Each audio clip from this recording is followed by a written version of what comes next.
Doctors of Reddit. What was your how the duck did you survive that moment?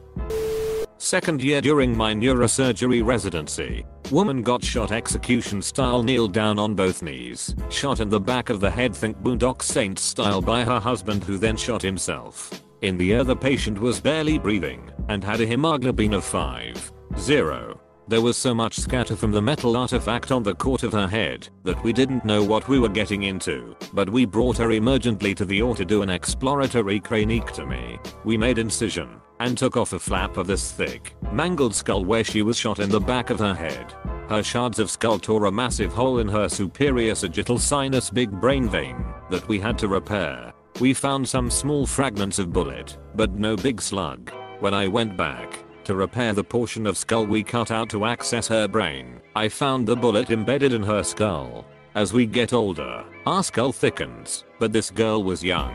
She had an abnormally thick portion of her skull in the area where she was shot. After the case was over, I looked back at her court, and it was a miraculous abnormality. The patient ended up surviving with no neurological deficits. She is a completely normal and high-functioning individual in society at this time. This strange thickened portion of her skull saved her life. If she would have been shot anywhere else in her head at point blank, she would have undoubtedly lost her life. I'm not one for fate or higher power, but this story always gives me goosebumps.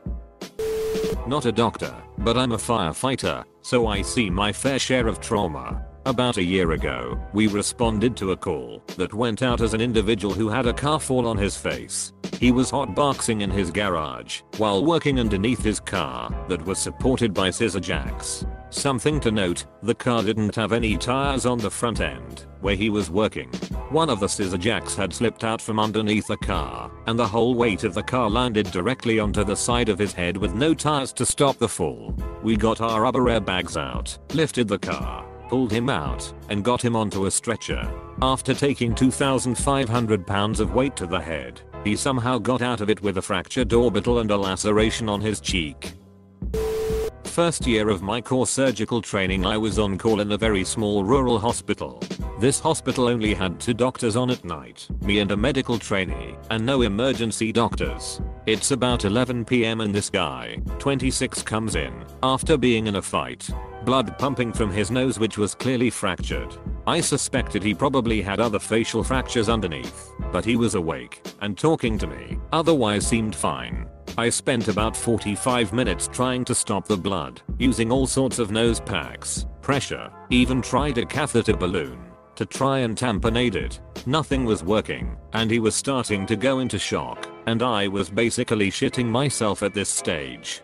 Based on his vitals, I'd estimated he'd lost almost 1.5 liters of blood so far. Nearest proper surgical hospital was 45 minutes away, and my consultant was at home, 25 minutes from the hospital. Eventually I got 4 bags of own egg from the lab tech happened to be in, which was very lucky. Put this guy in the back of an ambulance, still bleeding, and sent him blow light to the surgical center in the city. Got a phone call about 3 hours later from a surgeon at the other hospital, saying he had brought the patient to theater and been able to control the situation. He was probably 15 minutes from dead. If you come into that kind of small hospital with that much bleeding, all stats say you're in trouble. The guy was very lucky his friends got him in so quickly. I was a surgical resident in a small town hospital. We got paged to see a patient for a spared piece of driftwood through the leg. We were thinking it was a nicked femoral artery and discussing if this poor kid needed amputation. When we saw him, he was standing on the skewered leg taking a piss. Turns out the wood missed every single one of the vital vessels and no fracture, just muscular damage. Junior doc on the trauma team. Doors to resus fly open to reveal a man carrying a second blood-soaked man in his arms. Get him onto a stretcher, and it is clear he has gunshot wound to his chest and has gone into cardiac arrest systole. Chest compressions start, and within minutes the R&D consultant is performing an open thoracotomy in order to start cardiac massage. Cardiothoracics join us quickly and get to work on the heart. A hole in the right ventricle is identified and plugged with a Farley catheter. All the while bag after bag of own egg is being pushed into the patient in an attempt to replace everything that had pumped out of his heart and into his thoracic cavity. 15 to 20 minutes into this, the impossible happens. We get ROSC, the heart starts beating in its own. Patient is taken directly to theater, where the hole is definitively repaired, and bilateral chest drains are inserted to drain the blood filling his lungs, technically the pleural space. Somehow his heart continued beating, and after a couple weeks on a 2, the patient is returned to the trauma ward awake and alert. Several weeks, some mild hypoxic brain injury, and an early chest scar later, and he walks off the ward with his dad, the man who carried him in. Eat a definition of ROSC. I had a patient that attempted suicide with an R15 under the chin. Put a hole in the soft tissues of the floor of his mouth, in his tongue, in his hard palate, and then split the hemispheres of his brain perfectly, finally popping out the top of his skull. He recovered fully. Emergency nurse once had a guy come in who had been cutting a tree with a chainsaw when it hit a knot in the wood and kicked up into his neck. Finished cutting the tree because he knew his wife would make him get rid of the chainsaw. Put a towel on it and drove himself to the hospital. Court showed no vascular damage, simple washout and home the next day. One of the paramedics who saw him said to his patient, "That's a real emergency. Why don't we ever get those seeded?" Location: Australia, Queensland. Every time I think this question, the answer is usually meth. One guy got hit in the face hard enough to let air into his brain cavity and was being an absolute asshole, which seemed to be normal for him, and literally asked, "Got any meth?" when I offered some pain relief. To my understanding, he recovered without any need for surgery. I was working in the emergency department when a toddler came in after falling out of a 3-story window completely unharmed. The sad thing was they were from a rough neighborhood and the mum hadn't noticed for about half an hour. Apparently the friendly apartment pot smokers found him, checked him over, and sat with him for half an hour, and when mum didn't show up, went to find her. The child was admitted overnight, mostly for social reasons, but it's just amazing how well kids bounce. Not a doctor but paramedic. Once went a car wreck where a drunk drove headfirst into the corner of a brick bridge at 100 miles per hour. Took a huge wedge out of the bottom of the bridge and left the car about 1/4 of its normal length. All the impact was on the driver's side. Turned up only 2 minutes after the crash and fully expected it to be a fatality. Walked round to the driver's side and somehow he was fully conscious, but squeezed into the only space left in the car. Took almost 3 hours to get him out, and on extracting him out he had absolutely nothing wrong with him other than being a pissed up asshole. Still think, how the duck did he survive that? Not a doctor, but a friend's story. He'd been feeling like shit for a long time. Went to the doctor. Doctor ordered a bunch of blood tests and ordered them on a rush basis. The lab calls the doctor to beach him out. "Why the duck did you make us rush these tests?" Doctor is confused. Lab is like, "The guy is clearly dead, so what's the ducking rush?" Doctor calls him, tells him to not drive, but to get himself to emergency as soon as possible. Guy was a type 1 diabetic, hadn't realized it until way later in life, and apparently his blood work suggested he was a corpse, rather than a living person. He's still doing fine. Not a doctor yet, but during one of my night shift as a medical student, I had to take in charge a patient who came to the ER for a /XA0 car accident /ZA0. Well, that's quite common. What is not is that he came by himself from 40 kms by calling a taxi because his car was absolutely wrecked in the accident. Normally, when your car ends up upside down, after 2 or 3 rollovers at 60 km/h, which the patient did, you are not really fine. However, he was totally okay. No broken bone, no head trauma, no abdominal pain, nothing. He just came to the ER because he had little dermabrasions over his knees and one elbow, and /XA0 it hurts when it rubs against my clothes /ZA0 THRE band-aids later, and he was good to go.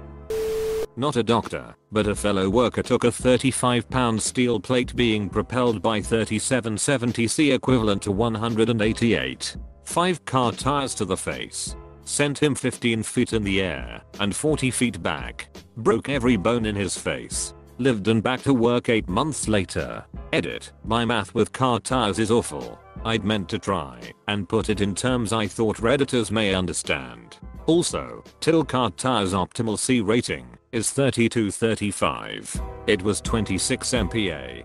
5500 meter hole with 2 7/8 tubing on a 5 feet cased hole with roughly 350 of 3 flow line to a 10,000 C rated manifold. It's a lot of pressure.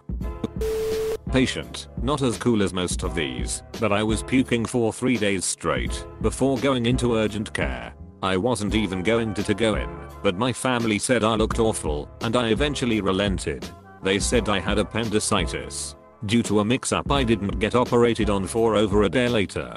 When they went in, my appendix was gangrenous and had basically disintegrated. Turns out it had burst/ruptured days ago. Normally, this floods your body with toxins and you die, but apparently my colon was positioned in such a way that it blocked that from happening. I was in the hospital for another week before my digestive system restarted and had to have bile pumped out of my stomach. All in all though, not a terrible experience. Intern year doing surgery, guy gets brought in for a gunshot wound to the head. He was working at a jeweler that got robbed. His co-worker was black bagged at the scene. He gets brought into the trauma bay, and it's pretty hectic, because GSW to the head and well he's alive. Not only is he alive, he's following commands but not speaking, probably from the shock. Cops are giving us reports saying he was likely shot with a 357 snub nose they recovered at the scene. So we do our primary and secondary survey and all this guy has is a single wood wound to his left frontal scalp, where the bullet went in. So the team hasn't really seen something like this before. Sure, a GSW to the head wasn't new, but this guy was otherwise completely fine. The decision was made to get a quick frontal and late head x-ray to verify where the bullet was before proceeding to court. Well, we don't see any bullet on the films. There's no bullet on the board or bed, or within the patient's clothes. The man was shot in the head and the bullet bounced off his skull. Court showed no fracture of it. Was wild. Never seen anything like that since. So a common question I'm getting is, how do we know it was a GSW? He had gunpowder burns on his forehead around the wound. I'm a researcher rather than a doctor, but during my undergrad my anatomy tutor told us of an interesting case study. A woman in the same department had been in a car accident going a considerable speed. The seatbelt failed to lock, and her face flew into the steering wheel. Her mouth, nose, cheekbones and forehead were shattered, yet she suffered no brain damage. Apparently, the front of her face acted as a crumple zone, and the fact her skull shattered meant the cranial swelling didn't cause any damage because the brain had more space to swell into. She needed significant reconstructive surgery, but a year later she and my tutor teamed up in a research project. They used her case as a basis for looking into new ways to treat severe head injuries and develop new treatment protocols depending on where the skull had taken damage. They basically found out that if you're going to have a head injury, try and get hit in the face and not the temples, because you're much more likely to survive. Not a doctor, but a patient. My husband took me to the local hospital, said for ongoing severe lower abdominal pain I figured uterus. The nurses took blood, hooked me up to and forth, and gave me a little pain medicine.